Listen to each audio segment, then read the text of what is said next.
I no res, al personal tècnic de cultura, i res, estem molt contents d'estar així, vam tocar així l'última vegada el 2012, i hem tocat molt prou, tocar les osses i tal, però sí feia temps que no. I res, estem presentant el que és el nostre tercer treball de llarga duració, que seria Un buen momento, que ara després, si voleu, podeu comprar el disco de vinilo, els que tingueu encara gramola i tal. ¿Vale?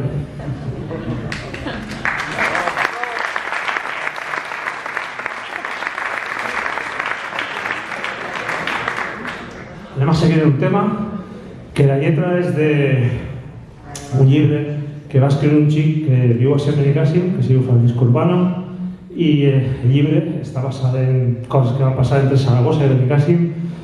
Se diu ¿Cómo pudiste hacerme esto a mí? I el nostre tema se diu Fiona.